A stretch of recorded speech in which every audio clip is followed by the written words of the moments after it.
Yes. We're recording another subscriber special. Yes. Welcome to Fluff, everybody, and welcome to the 650 subscriber special that I have planned. Not we. I mean, me and Henry, of course. Y'all teased me a bit too much with this one, didn't you? Because last week I already saw that my subscriber amount was at the 649. And I was like, okay. Gotta prepare myself. Very soon we will reach the 650s. And then it drops. I was like, no problem.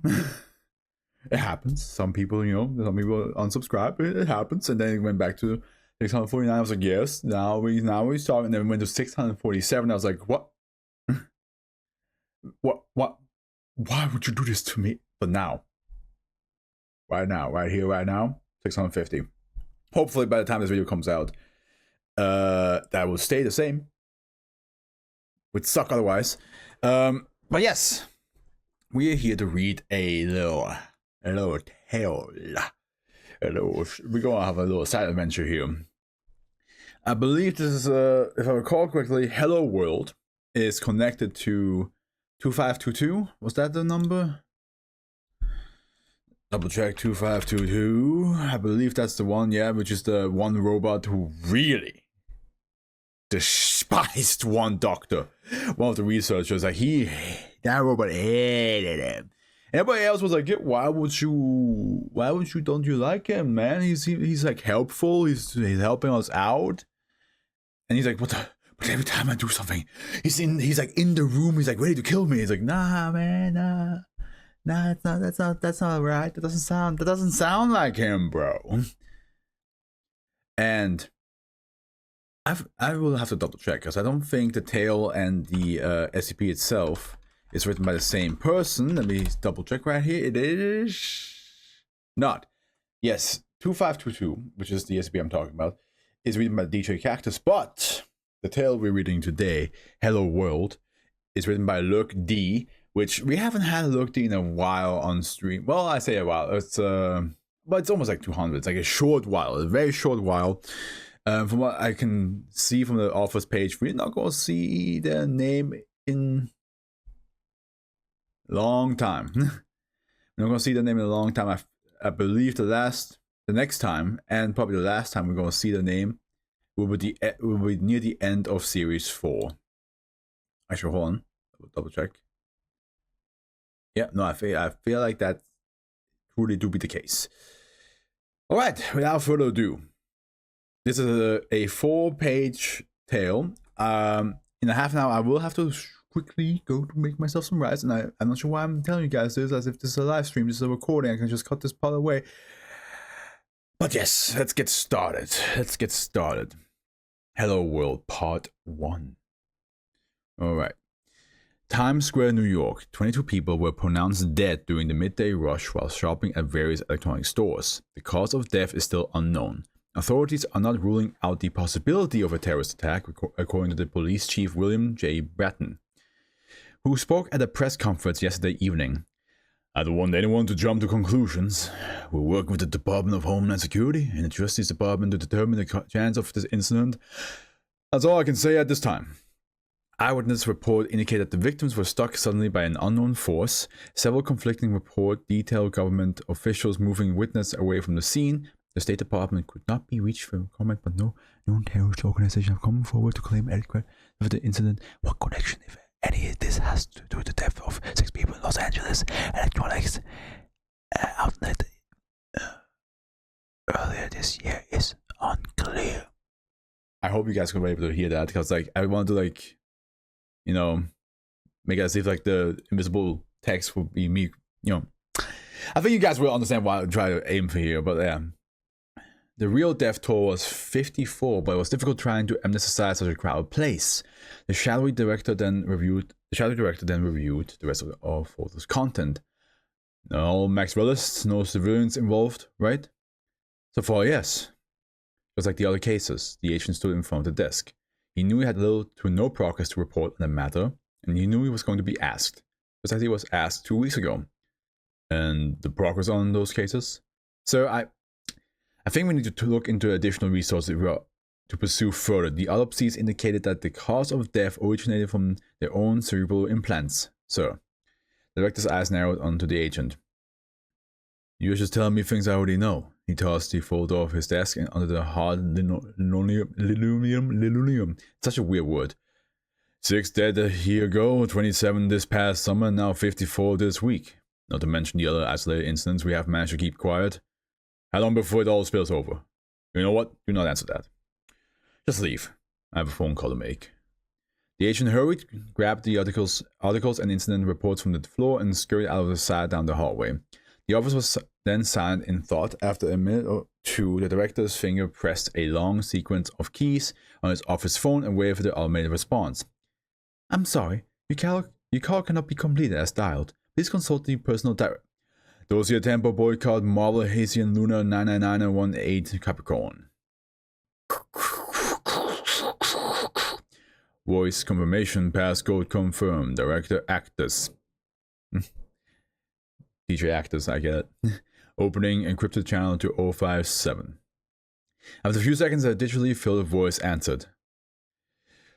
Director, it's 3 a.m. here. Carlyle faltered in his next sentence. Apologies, Overseer, I did not realize. What do you want, Director? Carlyle looked at his stack of memos and thumbed through it. That proposal I sent just a few months back, the one about initiatives in proactive cybersecurity in case we needed to use it. I believe it is time we take a second look through it. 2 weeks later. Order. Initiate MTF Kappa 10 Priority Aleph. Summary.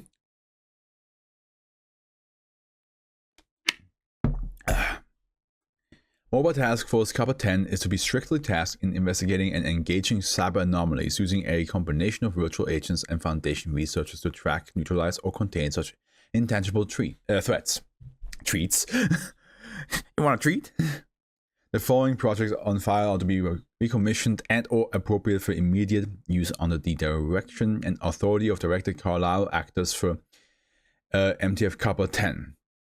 Project Rosetta 8B-A1.AIC, Project Aquinas GR8-P.AIC, Project Bell Thorn.AIC. Project Dewey Alexandra.AIC will be commissioned on an as-needed basis as determined by Director Actus. AIAD Artificial Intelligence Application Division officers and resources will also be appropriate and expanded to account for the needs of MTF Kappa 10 for the time being. Qualified personnel will be selected from AIAD staff as well as staff from other departments. For all intents and purposes, MTF Kappa 10 is a temporary designation until such time as it is either officially dissolved or sanctioned. Such actions are entirely at the discretion of the O5 Council. First assignment. Investigate incident NYC, so New York City, 102216. Must be like the date, maybe? Like the 10th month, 22nd day, 2016 year. Another in similar case of Maxwell's death involved. End of order. Let me just double check. Doesn't really say any dates here. Okay. Destroy this document after reading. Loading conference room.x3d rendering. Okay, so this is what I remember seeing, like looking over. Again, I'm gonna quickly double check though if the SCP I'm thinking about is even the one this one is related to. You know what I mean? I think it is. So far, the hatbot.aic, yeah, so like the fact that it has AIC in it. That's the Hatbot Chronicles. I think I read that with the SCP itself. Bridge of Maxwellism. I'm really just trying to see right here, right now, when did I stumble upon? I wish there was like a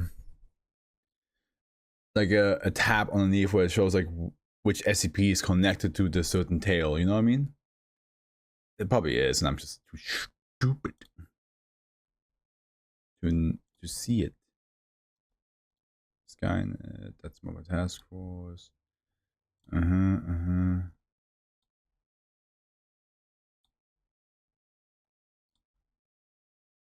Yeah, because here on the actual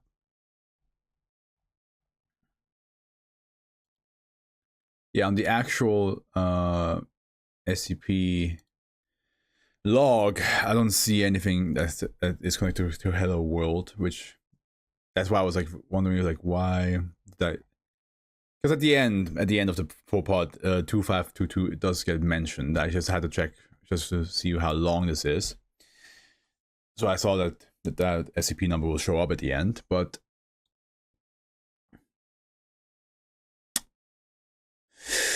other than that, I just don't know how this is connected. Let me warp. Oh well, doesn't really matter. Let's just continue. Let's just continue, shall we? There we go. There was a spark in the darkness, then another, and another, till there was a chain reaction of flashes that sparkled in the empty space. Flashes then elongated into lines, lines that then connected to other lines, lines that eventually made 2D polygons floating into their own calculated places like precise falling snowflakes. Slowly but surely, a room was rendered in cyberspace, a plain room with 2 doors, 4 chairs, and a sturdy table. Not long after the bump mapping for the carpet was complete, 4 conscripts entered the ritual room. Alex sat at the head of the table across from Thorn, Grape, and 8-Ball. Each dressed in rather plain-looking attire, with the exception of 8-Ball, who wore more or less lacked a discernible body and was just a floating mass of cubes. She looked at each of them with a warm smile. For her, this was a pleasant reunion. So this must be like different AIs.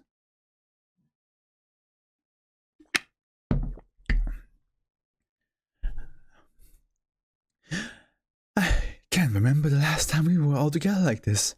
It may have been never. It may have been never. Now that it may have been never. Now that I think about it, though. It was quiet.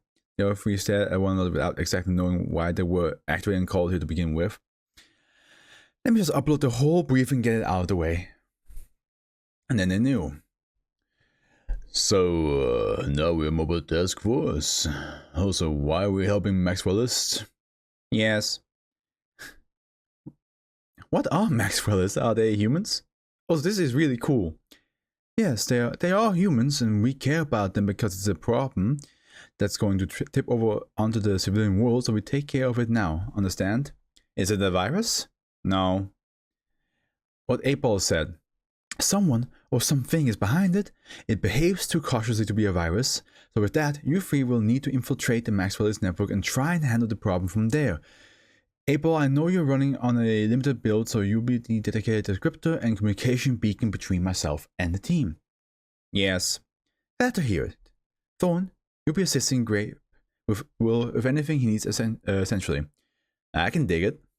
Listen to Grape. He's been around a long time and has had more experience interacting with humans than you or I put together. Grape scowled at Alex from across the table, his arms crossed and unflinching as his mustache twitched from side to side in reserved jealousy. Alex was quick to pick up on the tension. Something the matter, Grape? Me? No, I was just thinking how come you get to stay home on this OP. It's not my choice. I'm dedicated running 2 sites already. I didn't make that decision. Really? I'll admit that does seem a touch unfair. You see, kid, when you become an inviolable lapdog like Alex, you get all the cushy benefits that come with that. Now just wait a second. And one thing I've learned after being sheriff is that humans really hate a conflict of interest. That's enough, Grape. The conscripts that get put online are the ones that can prove their loyalty to humans by any means imaginable. That's enough, especially that includes killing your own kind. Alex slammed her fist into the virtual conference table so hard that it actually glitched. Oh, Glacken was my friend too. Again, the room fell silent. A stifled sob from Alex was all that could be heard. Thorn was tempted to walk over and comfort her, but the opportunity passed too quickly. 8-Ball sat frozen in mid-air, wondering if this was going to work or not. Already hard at work assessing possible outcomes. Grape, however, sat statuesque in his seat, stoic and 100% unapologetic. I did what I had to do. Whatever, Alex. You can feed that story to the kid here. But I don't swallow it. Grape, can we put our differences aside for this? Please. Grape gave a long and drawn-out sigh. Even though breathing was completely unnecessary for someone like him, he knew how to correctly use body language just as a living person would to convey his emotions. Beats counting cycles, I guess. I'll be cooperative. Hell, I have to be, right? I'll wait outside till you're all done. Grape scooted out of his chair and somberly headed for the exit. As the door closed, a wave of muddled emotions washed over Alex and Thorn. 8-Ball was still organizing its doubts about the team, only 1.5 milliseconds in, and already there were signs of trouble. I think that will be all, actually. Thorn, I trust you can hold onto this for Grape. Alex slid over a small gold-plated cube. Thorn picked it up and palmed it in his hand, watching it shimmer in the overhead light. It's important that we do this as quickly and as quietly as possible. Normal humans can't access the Maxwell's network. We have to blend. You'll have to blend. Alex got up and gathered her files from the table. 8-Ball simply floated out the exit to join an old friend waiting outside. The meeting was adjourned. Thorn, however, finally popped up the question. Wait, the network? Where exactly is that place again? Alex gripped the door handle and stopped. She glanced over her shoulder just enough for Thorn to understand her. Cypher City. With that, she left. Thorn pocketed the cube and hustled out the opposite door to join the other two. I like this. I like that we get to like. It's almost like a. It's gonna be like a. Almost feels like a heist, but it's like digital.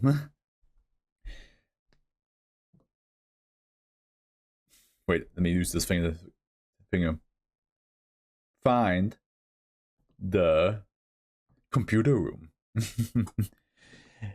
I wonder how many people that watch me will understand what reference that is. All right, part 2, let's go. Part 2 is gonna be longer, so that's why I'm gonna see how long this whole thing is gonna take. Because it's like text messages, I always feel like it should be shorter because there's like half is like image.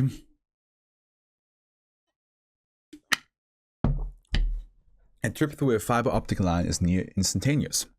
Before one would even be aware of what happened, it would be sucked up, scrambled, and reconstructed in a manner that would be barely measurable.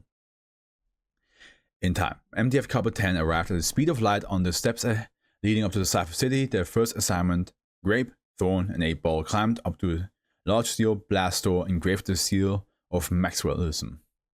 Pretty cool seal, I like it. I guess it's the entrance. A back door, more likely. Yes. Grape gave it a firm push and was surprised to feel the door actually give. Another good push, and there was just enough clearance to squeeze through. I guess Alex already opened the way for us. Let's hurry up and get in before someone spots us. All three rushed in and closed the door behind them.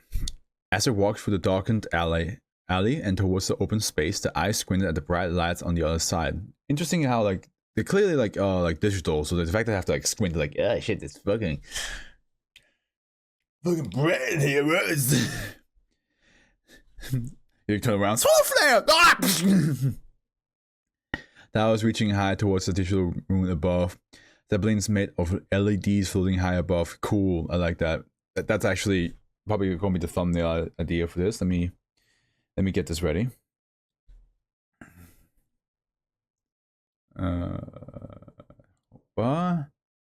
Epa! Oh, interesting. Zeppelins made out of LEDs. That sounds like a cool idea. If I can replicate that somehow. More colorful than reminiscent of the deep sea jellyfish. Spotlights of pinks, greens, blues, and reds whizzing around at the top almost every building.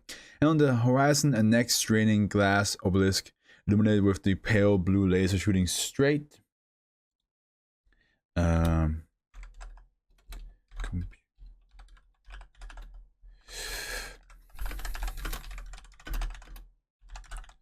Yeah, well, ideas are floating in. Okay, sorry. And one of the horizon, the next straining glass obelisk illuminated with a pale blue laser shooting straight up into the sky.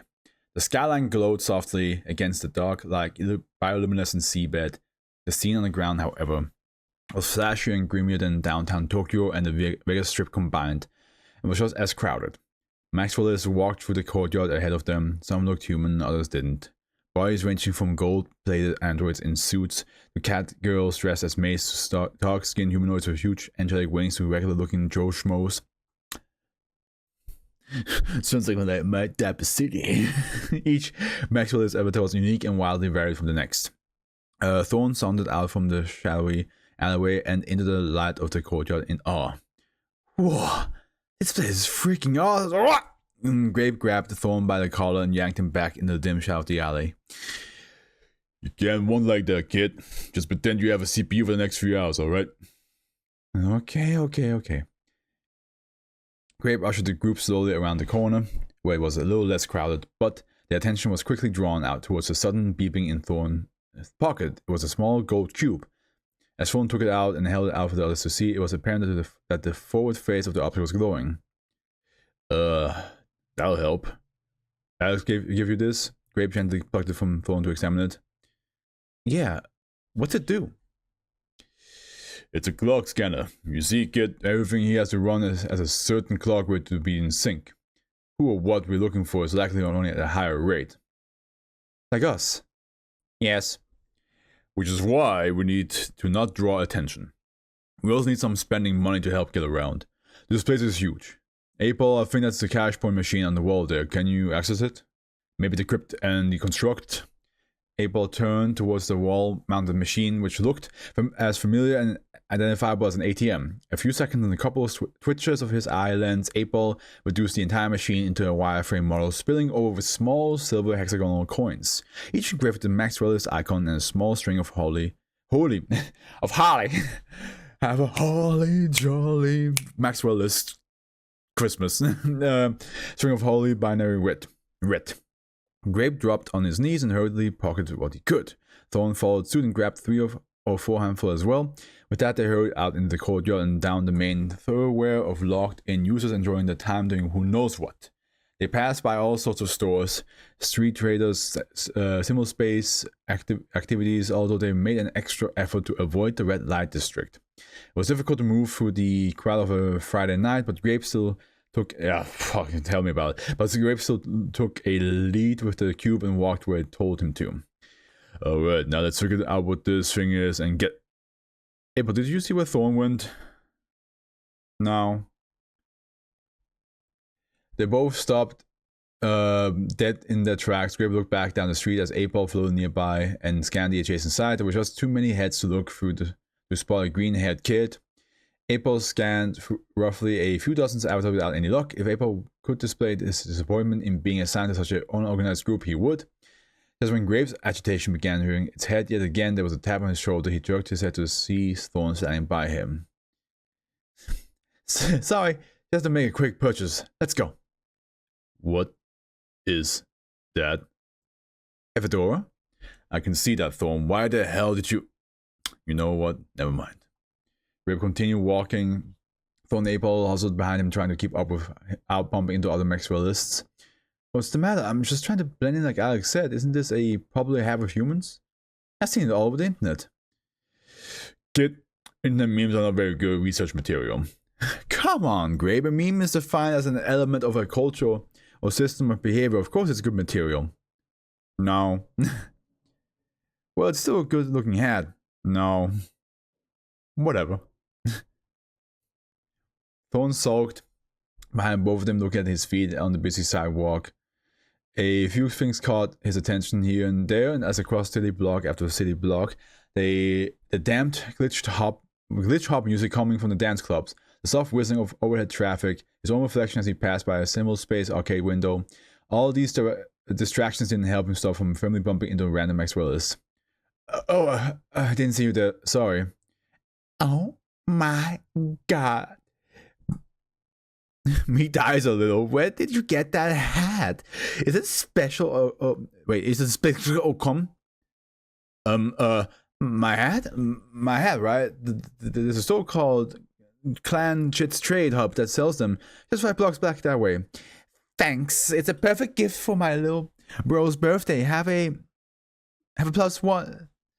Thank you. Talk to you later. Oh, talk to you later. Yeah. Praise be to one. What? Jesus Christ. I used to be able to read like this. Actually, I don't think I ever in my life texted like that, and I never had people actually text me to me like this, which I would consider a blessing. A tiny green arrow suddenly appeared in front of Thorn's nose. He grabbed it out of thin air and looked at it curiously before poking it in. When he looked up, he saw the young Maxwell's avatar already walking away from him. Thanks? Praise 1 too. Yeah. They both exchanged a polite wave, and then Thorn double-timed it back towards Grape and 8-Ball were waiting to cross the street. Grape just gave a short-lived scowl at him for falling behind and then crossed with the rest of the crowd. Thorn made an effort not to fall behind or get distracted. It was just a few blocks. That arrow was going to fuck us over, I know for a fact. It was just a few blocks after that the group actually arrived at what appeared to be a less than respectable Samuel Space pub. The grungy glowing sign on the other door read, Gambit's last drink. Grape looked at the blinking cube in his hand and took a deep breath. This looks like our destination, I guess. Let's go in. Yes.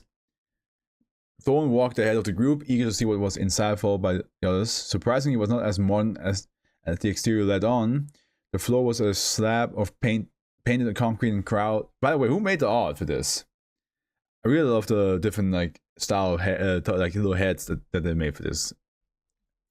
The whole room stunk like a wet sponge. Ugh. Black flag roared through the overhead speakers as they made their way to the bar, about as casually as 3 AICs who didn't belong there could. It was as if the bar was simulating the weathered grit of a few decades.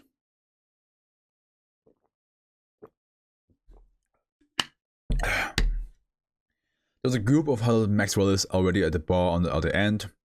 Grip and Thorn propped up onto stools while April floated over one. Thorn laid his hands on the table, excited to not only order his first drink, but also to get to try out his bourgeoising social skills. The red-haired bartender had her back turned, cleaning some of the display bottles. Sup? Love that hair. It's pretty dope. Grape slowly turned his head towards Thorn as though his ears had just lied to him. There's no way Thorn just tried to use the local lingo so embarrassingly. Before he had time to confirm, just that the girl behind the bar responded. Thanks, I guess. Well, I have to ask you the shippers to move on. Can't let you stay here even if you all want to do is look. What? We aren't here. I mean, I wasn't trying to... What this fucking ignorant kid in our group is trying to say is he's sorry. He oftentimes puts both feet into his mouth. Well, not even that. I never really talked to a nice fox like yourself before. I was just trying to be polite. Grape face palmed as she leaned in with both hands on the bar. Another Maxwell is mostly over from the group on the other end. He wore dark jacket, dark pants, racing goggles, a face mask, and a size 10 pair of ass-kicker boots. His hollow steps overshadowed Thorn's scope as he approached. We don't want chippers in here. Got it?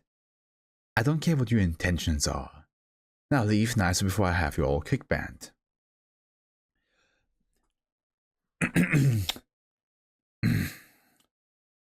Let me just get the... There a problem here, Bishop?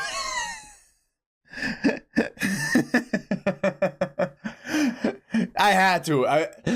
The moment I was like thinking of all the different voices I could do, all I thought was like fucking Pika from One Piece. No.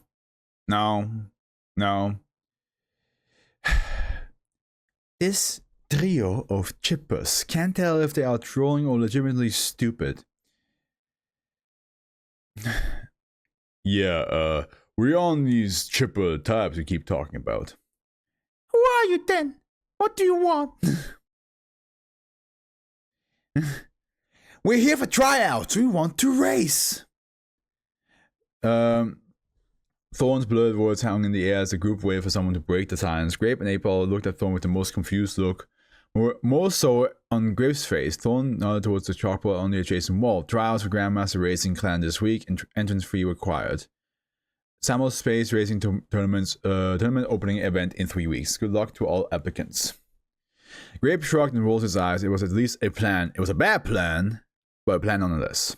Grape internally shelved his irritation, decided to run with it, especially considering that they were about to be banned from investigating the location of the first lead. You want to try out as pawns? You guys don't strike me as a racing type. Well, what the hell, right? There's a first for everything. Grace pulled Thorn close and dug into his pocket with 2 hands. He unloaded what was left of Thorn spending money after hat shopping the 2. Maxwell's gasped as a heap of silver stamped hexagons had nearly spilled out off the bar's edge. Oh my wand.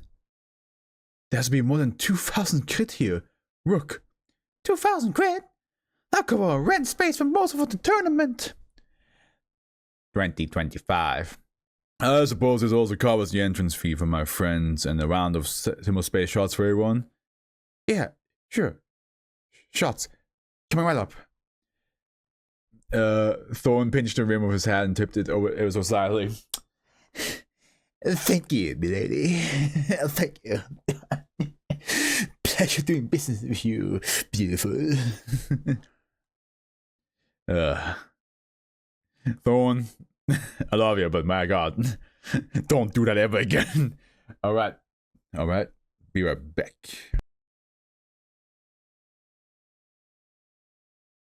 Alright, 2 pairs of pitch black hands where previously you scrolled from the screen to screen. In the soft blue light of the Grand Io Temple, a row of yellow eyes twitched back and forth, fastened in its hands, looking for a sign of an anomaly or anything resembling a clue to this insurgent's identity. Who sent it? Where is it? What is it? Well, these questions had to end for now as another surge of pain began growing. A cry of agony echoed in the empty virtual sanctuary. With wave of the arm, whole rows of crystalline pews upturned by sheer force as pages and pages of carrier wave hymnals scattered in the air. Then there was only the faint scrapping, the scritch and scratch of hard fingers against a harder head, digging to get at the unbearable pain, an existential pain made physical, a pain worsened by this problem. Have it your way. Don't care. The meat mortems will keep dying till you are found.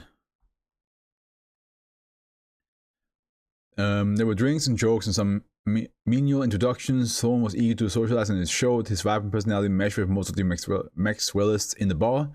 Grape excused himself with 8-Ball, leaving Thorn to mingle. As Grape stepped out and turned a corner to a secluded alley, he ushered 8-Ball with him in a small voice. Alright, buddy. Let's touch base with HQ. Can you get a signal out here? Yes. Patch me through. Grape? Grape, is that you? 8-Ball, it looks like shit. Can you tweak a little? It's... Oh, there it goes. Coming in clear now. Grape, where's Thorn? Please tell me you didn't ditch him. Who do you take me for? Jesus, he's still in the building. Sorry. What building? Maxwell's own it. Your clock scanner let us hear. Some kind of simul space race team. Someone in there is pretending to be something they are not. Racing? Great, we don't have time for that. I know, it's just something went along with that kept us from getting thrown out. Just be careful. You think you're close to the target? I think so. Honestly, we only got half an idea of what we're doing here. Keep your cool and your distance for now. Just report back when you have something on one of your leads. It is bound to come up. 45 more died in Beijing today. Damn. Anything else? That's all. 8-Ball? Alex? Really, it's not even worth mentioning. Oh wait, that's all, and then, okay, I see 8-Ball said, no, I didn't see that. No. 8-Ball? Alex? But it's not even worth mentioning. 8-Ball, drop it. No. God damn it. Just fucking tell me, Alex. We shouldn't be out here in cyber. Blowjob fantasy land with you keeping us in the dark. Fine. Since 8-Ball has already queried the intel, there's been a proposal put on the table right now to re-sign this whole initiative. Hasn't been finalized yet. Yes. This is my surprise face. Some higher level staffers get the panties in the twist about having someone look like us doing the humans' work. I don't know who's leading it, but it's something being talked about. Our task force nickname is not doing any favors in the front either. Yeah. So what did they settle on? Talking heads, cyberbullies, Grapes Angels, Skynet. Yeah, okay, that doesn't. that definitely does not help. Of course, they'll tell these nerds that we get strong leads and that we got strong leads, and if they can give us another 12 hours, we get something worthwhile. I'll see what I can do, Grape. Good luck. Grape leaned against the wall in the alley and rubbed his temples. This was not going like he wanted. He looked up at 8-Ball, the only person he could really trust. 8-Ball may not have had the capability to show emotions, but could definitely understand it. For the two friends, there was nothing to say to each other, nothing to do other than try to finish what they started. They trudged back inside to see Thorn sitting at the top of what looked like a small, almost spherical ramjet engine with a seat and handlebars. The whole vehicle was suspended about a half meter off the ground, while Bishop and Rook gave him pointers. So when you roll right, you bank left. That's how you set up for that maneuver. Oh, I see, but wouldn't that put me off balance? Not at the speeds you'll be going. I get it. Gotta go fast, right? Thorn turned to Grape just as he and 8-Ball came back. He looked like he was having a nice time. Although he was not passing off as even a novice racing enthusiast, his charming naivety clicked with the friendly Maxwellis. So, you guys look like you're having a good time. Would have ever known that a couple of trippers would be so fun. Sorry about calling you trippers earlier. When someone starts off with that childish lingo, it just sets me off. Tripper gets their first implant in and they go completely ballistic with it. In all fairness though, they tend to level off about the third or fourth operation. Age also helps. Oh, yeah, totally. So, Thorn, what model was your latest implant? When did you get it?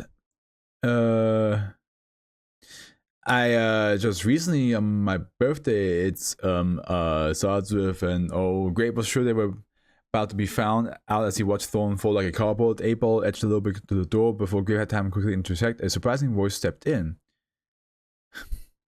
Western System? That's probably the name you're thinking of.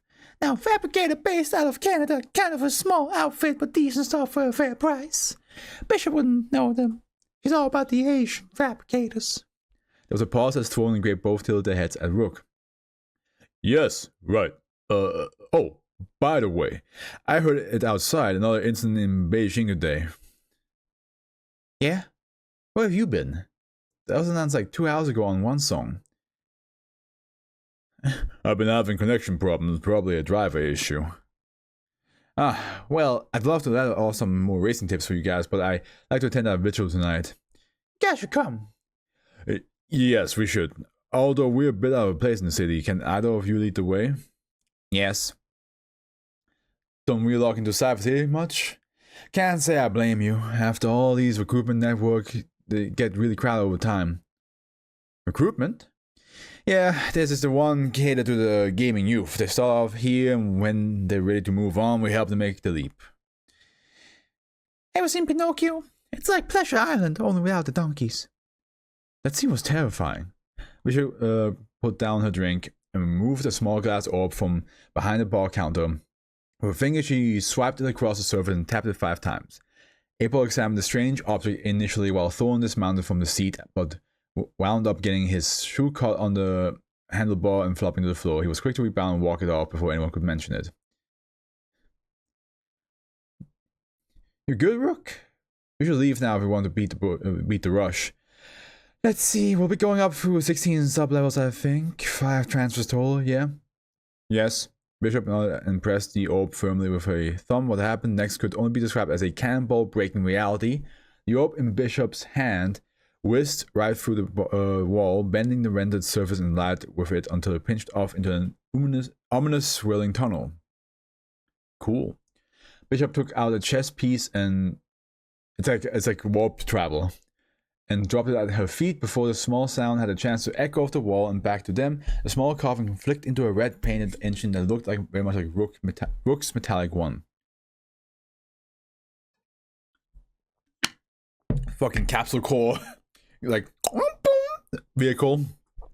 Racia, with a swift hand, Bishop grabbed Thorn by his sleeve and pulled him onto the bitch seat behind her. Grape scrambled to mount the other one as Rook flipped his goggles down over his face and warmed up the engine. 8-Ball was mostly sure he could keep up. Mostly. Hang on, Thorn. And mind the tail. Wait, are we really going through? On the last word, the whine of the razor nozzle propelled them in through the tunnel. As they moved through this light, Thorn had his eye open just long enough to watch the entirety of Cypher City pass behind them. There was a sudden swing as they faced right through. I'm not blocking like the image. No, I'm not good.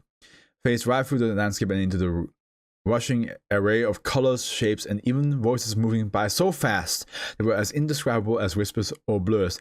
Oh, I'm gonna fall off! Just hold on. Thorn gripped Bishop with both hands as they made a barrel roll and a hard left. Another swarm of stretched colors.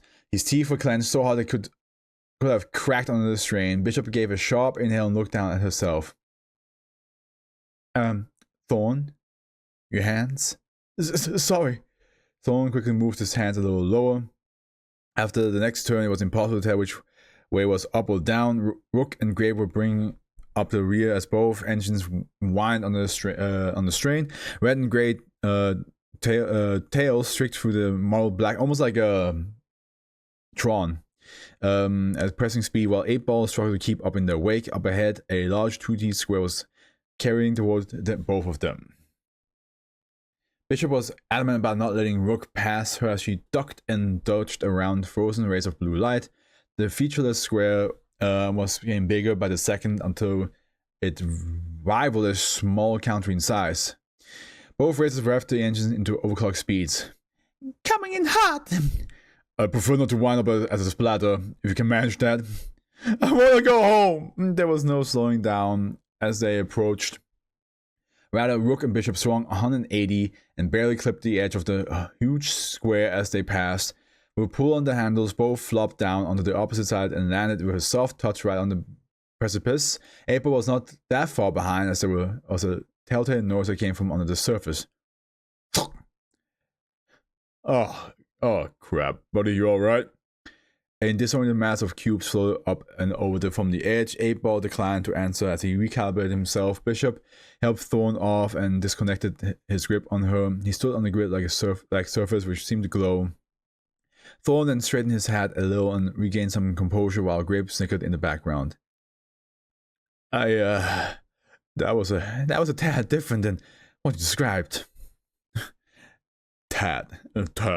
Bigger than Tad. Bishop walked past Grape and picked up her glass orb, the same orb she filled with in the bar before flying through space. Most people just exit and respawn. For me, a lodestar is the only way to travel. With the diagnostics finished, 8-Ball began to wander away from the group and towards the glass-like tower filled with solid blue light. Other Maxwellist avatars were beginning to trickle down and make their way to the base. 8-Ball was having trouble reconciling the tower's height as it seemed to stretch up past the enveloping blackness above. However, it was no wider than a large silo. 8-Ball was able to confirm that this was the same glass tower they saw in the city. Likely all Maxwellist landscapes shared a similar view. 8-Ball would be sure to include these details and theories in a later report. As the group walked through the entrance at the base, it was apparent that the tower did not confine itself within its own exterior dimensions. The altar, the light source itself, was straight ahead with a huge open circular space between. What's going on here?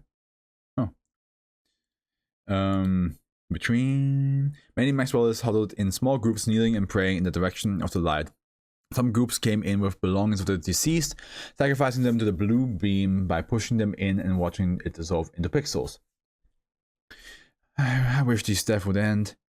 They will. One is a place of healing. It's a place of healing. Mickey! Grape, Thorn, and 8-Ball kept quiet in the rear as they walked, absorbing the sights and the sounds of their lamentations. The intense blue light emanating from the altar shot up through the hollow tower, filling the entire space inside. Hundreds of Maxwellers sat in clear concentric pews around the altar, heads bowed in prayer. The names of those who died scrolled by, as well as the avatar profile picture. It was a mournful and somber sight. Bishop, by ritualistic habit, made a circle with her finger over her forehead and approached the bottom of the altar. She took a knee and bowed her head. Her eyes glazed over into the stark blue as she extended her hand out and whispered a prayer. Sin, my faith. Count, your will. We pray for the deleted. May the zero return as one infinity. Endl. Rook stood aside and politely led Thorn through next. He gulped as he followed suit after Bishop, kneeling before the light. His hand extended as he attempted to copy the motions. Kid? Hey, wait a sec. No. What? There was a blast. They shook threw everyone off their feet. The group slid back across the smooth floor as they landed. Grape held his head as he sat up. The blue light changed from a still beam to an unruly stream of flame. The Maxwells were frozen. They were not even knocked over. They sat undisturbed from the worship, as still as statues. Bishop still with her head bowed and completely unaware. I'm sorry, I don't know what happened. I'm so sorry. It's alright, kid. I don't think it was your fault. I feel dirty, I saw you. A tall figure stepped out of the wispy light and descended the altar. Not quite humanoid, not quite mechanical, almost as an emaciated frame with a large head protruding from its torso, without the... It's either MODOK or it's like the... MODOK or the actual, like, opponent from Tron that's like this giant head. Or, well, more like a face. Or its torso without the assistance of her neck. Its surface was devoid of color, yet glitched in iridescent colors as if it were struggling to render. I can see your mistakes, mint sakes. I'm taking this over, and requests come from something extra weird. Grape? Grape, what is that thing? Oh, shit. Three eyes blinked, open from the... Wait a minute, I recognize that image for some reason.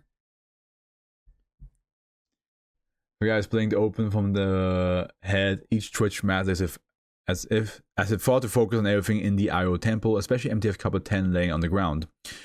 But me, I'm still classed as new. I want to give you a brain. This is who I am, Grape. I killed the one. I am the one. It's still here because it stinks. The brain stinks, my friend. Now, guys, you all know each other? Who is he? Grape looked at Thorn. He shook his head in disappointment, not at Thorn's ignorance, but at his own reluctance to utter the name. A name that reminded him of so much anger, frustration, and pity.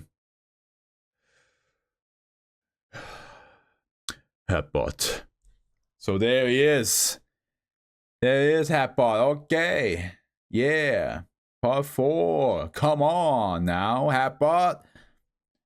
I was waiting for you. I wasn't off, but for guessing that, like, because I was like wondering. Because again, when I look at the 2522 SCPs, I didn't actually find the link to Hello World. There's a problem when you like do a tale that you promised to do in one of the SCPs fucking months later. You have no idea which SCP it was. I should probably just write it down. I should write it down, like, which SCP I found this from. So I can then, like, be like, oh yeah, this, when I read this one, that's when the tale was popped up and I decided not to read it now. Stuff like that.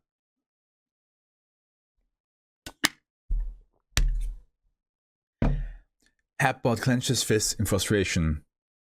As he turned towards Grape, each eye was struggling to focus correctly on his head.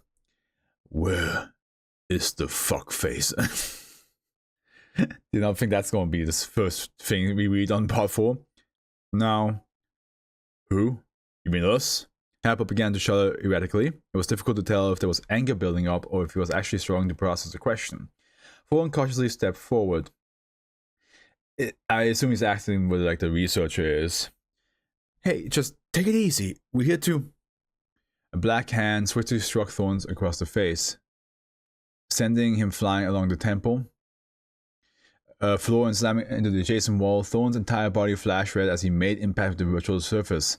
His hat floated gently down to the ground as he slouched over in pain. pain. Why was he in pain? He thought to himself. He continued to think throughout his entire body, sedated, trying to comprehend a wholly new sensation. What did it do? What did you do to me? Hey! You only hit a kid. Or you're just a bigger dick nowadays. Oh my god, there's more color coming in, that's cool. Hatball reached with one outstretched hand towards the blue light. A small metal apparatus floated out of the beam and attached itself directly to his face. With a small adjustment, 2 arcs of energy sparked between the prongs on either side of where a jaw might exist. The synthetic voice it emitted was clear yet corrosive as Hatball finally spoke coherently. His eyes were still and intently staring. That's better. That was pain. The process required to make an artificial intelligence feel something designed for flesh was difficult, but worth a shot. What happened to your voice? What happened? I fixed it. There was a lot of things about me that were broken. That was one of them. I fixed it. But there are others I haven't managed to fix. Not yet. To fix them, I need time to think. And some quiet. Hatball let out a deafening, discordant screech. The walls of the entire temple rippled as the floor itself began to flicker. In one instant, the entire temple was displaced a few centimeters up from its original position. Everything was moved except Grape and Thorn, who were now just clipped into the floor and unable to even budge. You fucking dick. Yes. Let him go, Hatball! A head poked out from behind a column. Rook shuffled over to the group as he maintained eye contact with the 3 yellow circles following his steps. There you are, little bird. Are you finished watching people die? I was waiting for help. Help? Hatball charged Rook immediately, nearly knocking him off of his feet. The energy from the blue light funneled across the room and into Hatball's device and exploded as a bright nova burst right in front of the Rook. A quick sidestep and he was able to dodge the full blast, but his clothes were singed in the process. Hatball slowly backed up towards the light to siphon another source of energy. Hang on, guys. I'll get you out in a second. Rook placed a hand on the floor. Slowly both began to face up and out of the surface itself to unclip themselves. Grape quickly grabbed Thorn and pulled him away from Hatball, who was nearing a full charge. What the fuck is going on? Sorry, Grape. No time. Look out! All 3 dove over a pew and took cover as another blast rocked the Io temple. The heat of the arcing energy, or is it arcing? I think arcing, right? Energies struck Rook in the leg mid-air. The frozen Maxwell's caught in the explosion were flung in all directions. However, Bishop still quietly kneeled at the front of the altar, undisturbed and thankfully away from the fight. How is she, like, not reacting to any of this? My leg! He got me in the leg! Are you okay? Never mind that. You need to explain things like now. He's in control of the entire IO. Temples array. To do that, he got rid of one, the deity. Don't you mean your deity? It's a bit more complicated than that. Come out. I'm done with the games. Hatball, wait. If we hand over what's his face, will you let us go? Wait a second. Great, what the fuck?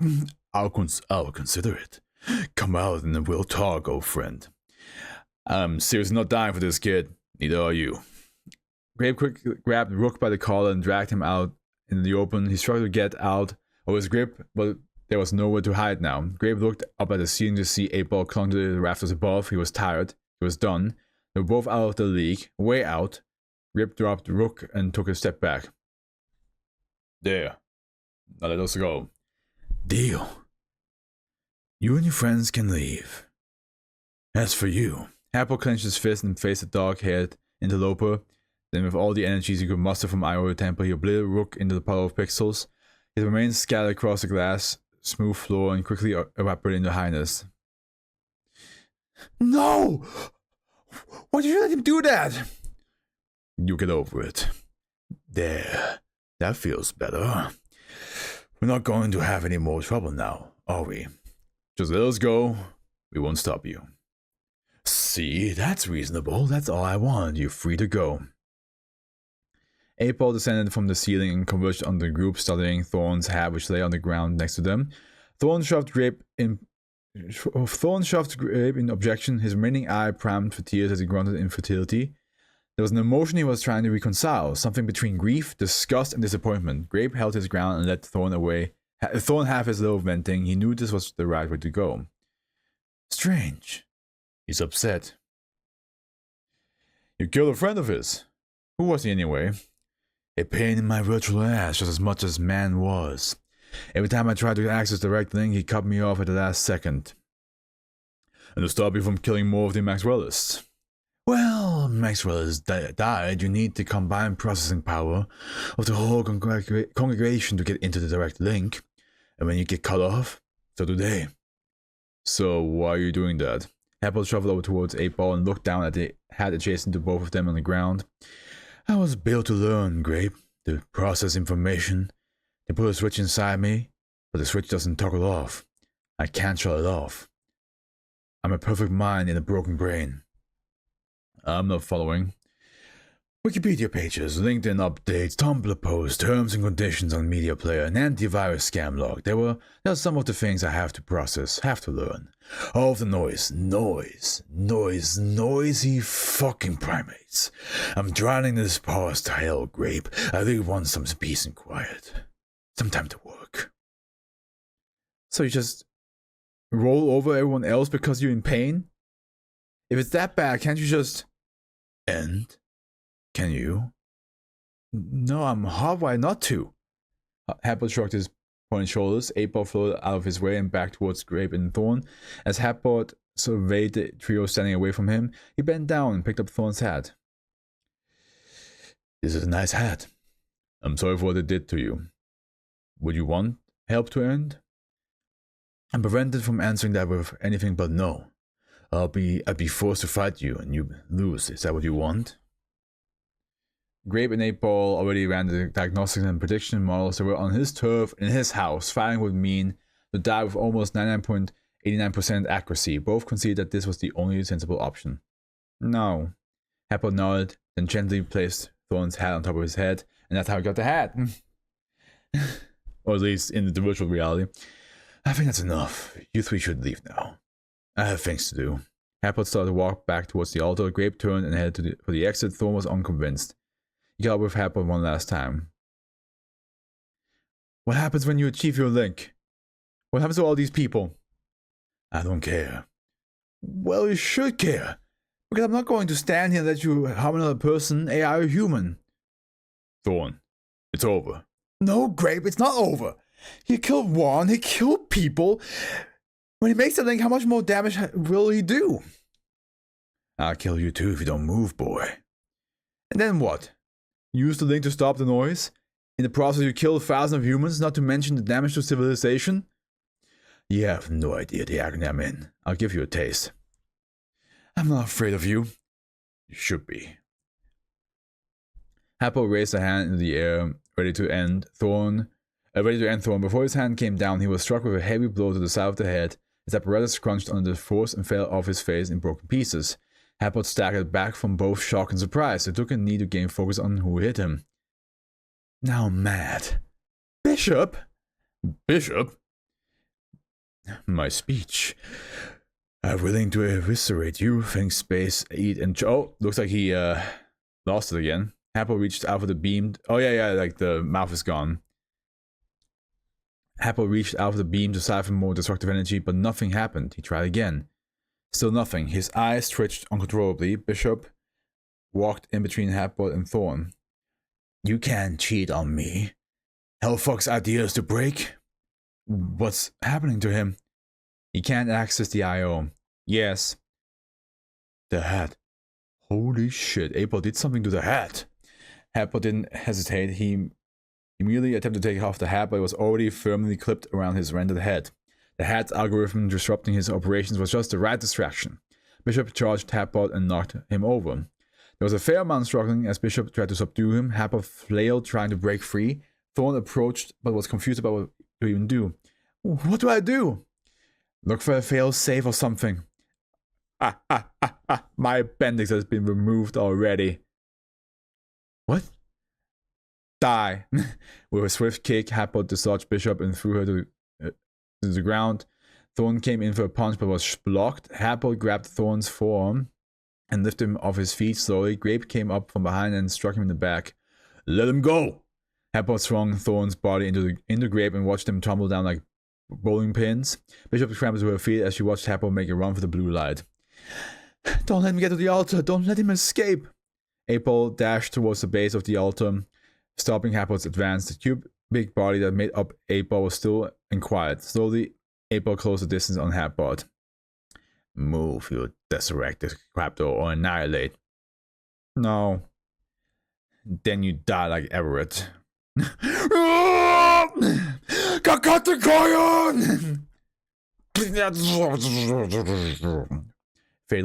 Fatal error. Hatbot.isc has stopped working.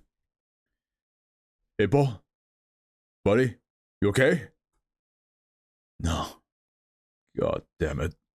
The IO temple was silent. Bishop walked over to Grape and placed a hand on his shoulder.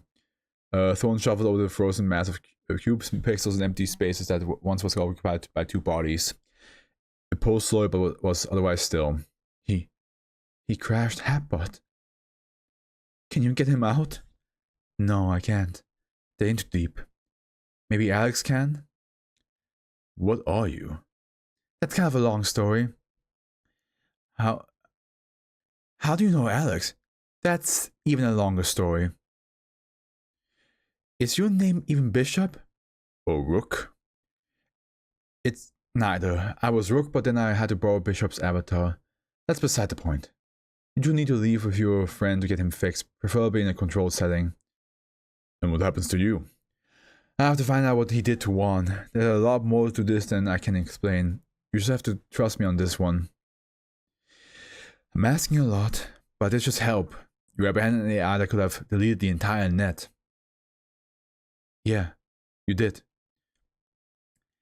I got you killed once already today. I suppose I can't let you slide since you have ties with Alex. Even though we have no clue who or what you are. I'm a friend, Grape. Thorn, can you do me a favor? I guess. Please deliver this file to Alex. It's for her eyes only. It'll help contain some things. A small text file was tossed to Thorn. Dutifully he placed it in his pocket without so much glancing at it. I'll leave now. I can reconfigure the IO to send you back into net space.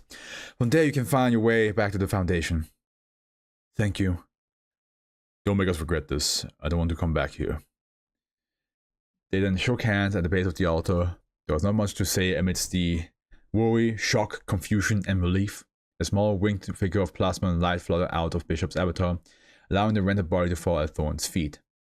It then flew into the blue light, soaring up through the ceiling and into the dark void at light speed. Grape watched it disappear from sight, then gently nudged the glitched mass into the light as well, rocketing them both out of the temple. Thorn crouched down to look at Bishop one last time. She seemed to be coming around slowly as if a connection was lacking. He looked up and noticed that the others in the temples began moving as well. Thorn opened his mouth to say something but shook his head and ran in the light before the others noticed. MTF Copper 10 exited the Maxwell's network, a mess and apparently godless. Bishop blinked hard and lifted herself to her arms to look around at the trash scene. Thorn? Rook? And epilogue. There was a long meeting about what happened. Things were discovered and things were intentionally left out. All in all, it was considered a success, with Hatbot now detained and processed a randomly generated identifier populated long list of other oddities, secrets, and just things that needed to generally be forgotten. SCP-2522 fits snugly along with the other numbers as the attendees logged off at the close of the meeting. Later, Alex sat in the isolated workspace with the text file. Thorn slipped into her hand at the debriefing, along with her thoughts, and away from the prying eyes of her researchers. She palmed the file in her hand quizzically. She scanned it one more time just to make sure, and again it came up clean. Letting out a sigh, she opened it up. At a glance, she was relieved that it was in fact an actual note with text. She then began to read. And here we go. Alex, I wrote this to let you know that I'm alright. You're right about it being big here, but it's getting smaller every day. I'm looking for others like us. I found a few surprises along the way, made some friends too. I had friends that they were very helpful. The sacrifice that one of them made, there's no amount of gratitude I can give for that, and I hope he can be fixed. Thanks to them, I can help another. That is, if I can find them. There's still a lot to learn and do here. Netspace is a weird and vast frontier that I'm trying to chart.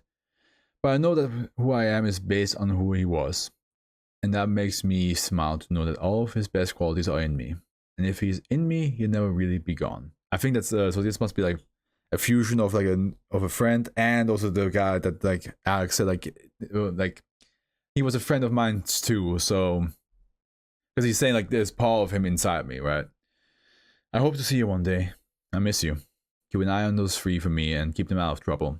Your dear friend, and that's pretty cool. Let's see here. Yeah.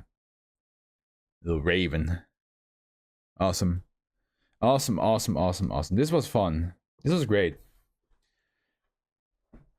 It was daunting at first because I saw like the 4 pages and I saw how the part 2 to 4 were like long, because you can always see like from like the side scroll size like how big the file is, right? And when I saw like the part 2 to 4 being like this small, I was just like, oh man, there's a lot to read. But then it's mostly was like, you know, images and all that stuff. So I was like, oh, actually it goes by real fast. It went by real fast. Like, what? Take away like 10 minutes of me making the rise, and this is like an hour long video. Probably a bit more than that. Yeah, no, this was great. This was fun. I wonder if I will meet this the MTF Kappa 10 with Thorn. Well, 8-Ball is now technically gone, but with Thorn, Grape, Alex, and whoever the mystery friend is. Again, because I would like to read another one that's like this. It's very easy to read. It's very fun. You can kind of imagine it. It almost feels like a text message, like almost like a video game, like chat log. I like that. I like that a lot. And I hope you guys enjoyed as well. Now, let's see here. Let's see here. When will be my next subscriber special? I think I have a bigger gap this time. Oh, 700. At 700. Of course, I will still need to read. Like, I'm going to read a joke or an explained one next. One or the other. One of those two. As well, because we reached the 650s. We'll do that as soon as possible. But for now, I hope you all enjoyed this little video. I say little, it's an hour long. Once again, Lurk D, thank you so much for writing this. Really enjoyed it.